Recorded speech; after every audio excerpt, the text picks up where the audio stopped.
18 বছরের পূর্বে touch phone বা স্মার্টফোন থেকে দূরে রাখার চেষ্টা করে। অমুসলিম দেশে যারা বসবাস করছেন তারা বাচ্চাদেরকে ইসলামের প্রতি দাওয়াত দেওয়ানো, শুধু জ্ঞান শিখিয়ে ক্ষান্ত হন না, বাচ্চাকে উদ্বুদ্ধ করেন যে সব মুসলিমদের মধ্যে ইসলাম নিয়ে দাওয়াত দিক। আমার আব্বু সব সময় আমাদের বাসায় এটা এখনও করে থাকেন। যখন থেকে আমাদের বয়স হয়েছে তখন থেকে দেখছি, আজ পর্যন্ত দেখি। মাঝে মধ্যেই মুসলিম দেশের যে পবিত্র স্থানগুলো আছে সেগুলোতে ভ্রমণ করতে যাওয়া, দ্রুত বিবাহের উপযুক্ত হলে দ্রুত বিবাহ দিয়ে দেওয়া। সম্মানিত উপস্থিতি, প্রতিকূল পরিবেশে সন্তান মানুষ করতে গিয়ে তাহলে আমাদের দুটো জিনিস লাগতেছে। নিজের দিনের উপর কনফিডেন্স থাকতে হচ্ছে, নিজের দিন সম্পর্কে পরিপূর্ণ জ্ঞান থাকতে হচ্ছে, এবং কম্প্রোমাইজ যেন না করি সেটির মন মানসিকতা থাকতে হচ্ছে, দুনিয়া বিমুখতা থাকতে হচ্ছে, পরকালকে চোখের সামনে রাখতে হচ্ছে। তারপরও কয়েকটা পয়েন্ট আমি আপনাদের সামনে ধারাবাহিকভাবে, যেহেতু সময় কম, সন্তান সন্ততি মানুষ করার জন্য এবং আইডেন্টিটি ক্রাইসিস থেকে বেঁচে থাকার জন্য প্রতিকূল পরিবেশে আপনারা সন্তানদের জন্য কি করতে পারেন। 1, 5 ওয়াক্ত সালাত আদায়, মসজিদের সাথে সম্পৃক্ত থাকা, কোরআন শিখানো, একসাথে খেতে বসা, বাবা মায়ের সাথে যেন একসাথে খেতে বসে। দিনে 3 বার যদি খেতে বসে খুবই ভালো, না হলে 2 বার, না হলে 1 বার। হোটেলে যাওয়া বা বিচ্ছিন্নভাবে খাওয়া, এটির চাইতে পারিবারিক বন্ডিংকে বাড়ানোর জন্য একসাথে খেতে বসা অনেক গুরুত্বপূর্ণ। যে কোনো মূল্যে রাতে বাড়িতে অবস্থান করা, এই নিয়ম বাড়িতে স্ট্রিক্টলি এবং স্থায়ীভাবে বাস্তবায়ন করা।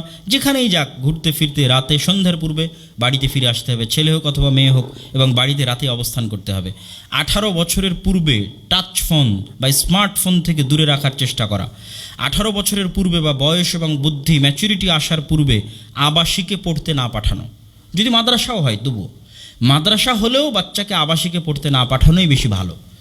যত বয়স পর্যন্ত আপনি তাকে কাছে নিয়ে রেখে বাবা মায়ের সাথে একসাথে খেয়ে উঠে পড়ে সে জ্ঞান অর্জন করতে পারবে, সেটি মাদ্রাসাতেও যদি হয় তাহলে সেটি সবচেয়ে ভালো।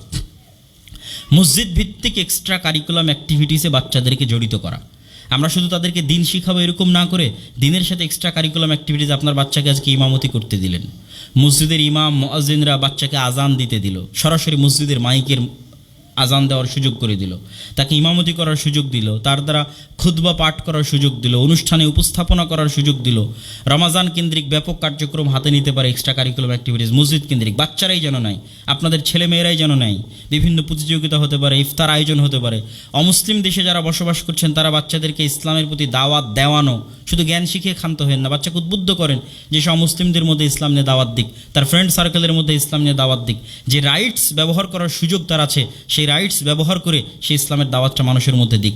তাহলে যখন সে নিজে থেকেই ইমামতি করানো, আজান দেওয়া, ঠিক আছে, বক্তব্য দেওয়া, দাওয়াত দেওয়া, এই ধরনের এক্সট্রা কারিকুলাম অ্যাক্টিভিটিসে জ্ঞান শিখার পাশাপাশি যুক্ত হবে, তখন তার মনের মধ্যে যে প্রশস্ততা কাজ করবে, তার মনের মধ্যে যে আগ্রহ কাজ করবে, তা অন্য সময় কাজ করা কঠিন আছে।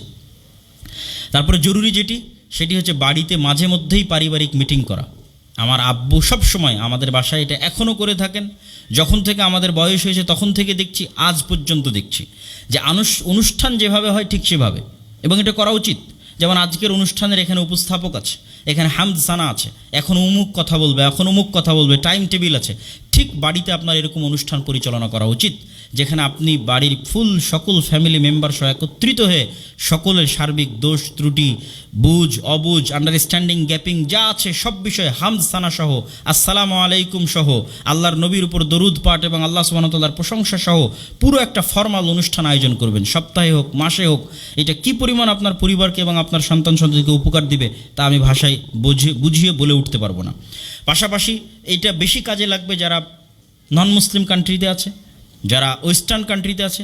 সেটা যে মাঝে মধ্যেই মুসলিম দেশের যে পবিত্র স্থানগুলো আছে সেগুলোতে ভ্রমণ করতে যাওয়া, ওমরার জন্য যাওয়া, বিভিন্ন ছুটিতে পবিত্র স্থানগুলোর পাশে থেকে জ্ঞান অর্জন, বিভিন্ন কোর্সে ভর্তি হওয়া, যত বেশি পারা যায় মুসলিম পরিবেশের সাথে তাদেরকে পরিচিত করানো মাঝে মধ্যেই, সেটা আপনারাও করতে পারেন। মানুষের শক্তি, সামর্থ্য, অবস্থা, অভ্যাস, যেমন আজকে এখানে এসেছেন, এটা একটা ইসলামী পরিবেশ, এখানে সন্তানদের নিয়ে আসলেন, এরকম কোনো কোর্সে ভর্তি করা, কোনো অনুষ্ঠানে যাওয়া, অথবা যাদের পক্ষে সম্ভব সরাসরি মক্কা মদিনায় যাওয়া, তাহলে সেটি তাদেরকে উৎসাহিত করবে এবং উদ্বুদ্ধ করবে। আর লাস্ট বাট নট লিস্ট, কেননা লিস্ট করলে অনেক লম্বা হবে, কিন্তু সর্বশেষ যেটি বলে আজকের বক্তব্য শেষ করছি, সেটি হচ্ছে দ্রুত বিবাহের উপযুক্ত হলে দ্রুত বিবাহ দিয়ে দেওয়া। এই যে বিষয়গুলো আজকে এখানে আলোচনা করলাম, এই বিষয়গুলো এবং যে কারণগুলো তুলে ধরলাম এবং পাশ্চাত্য সমাজের সাথে যে তুলনামূলক পর্যালোচনা করলাম, এগুলো সব আমাদের মাথায় রাখতে হবে। বক্তব্যের শেষে আমাদের ফুল কনফিডেন্স থাকার জন্য এবং প্রতিকূল পরিবেশ থাকার জন্য দুটি কথা বলে বক্তব্য শেষ করব। আমাদের চেয়ে বেশি প্রতিকূল পরিবেশে নবীরা বেড়ে উঠেছে। আমাদের চেয়ে বেশি প্রতিকূল পরিবেশে নবীরা দিন পালন করেছে। মুহাম্মদ সাল্লাল্লাহু আলাইহি ওয়াসাল্লামের পরিবেশ মক্কায় যখন ছিলেন তখন আমাদের চেয়ে বেশি প্রতিকূল ছিল। তার পুরো 23 বছরের জীবন আমরা যে অবস্থায় আছি তার চেয়ে বেশি প্রতিকূল ছিল। নূহ আলাইহিস সালাতু ওয়াস সালাম যে সময় দাওয়াত দিয়েছেন সেটা আমাদের চেয়ে বেশি প্রতিকূল ছিল। অতএব প্রতিকূল পরিবেশ হলেই দিন হারিয়ে দিতে হবে বা কোথায় থেকে আমি শিখব? আমাদের নবীর জীবনী থেকেই শিক্ষা আছে, অতীতে চলে যাওয়া নবীদের জীবনী থেকে শিক্ষা আছে।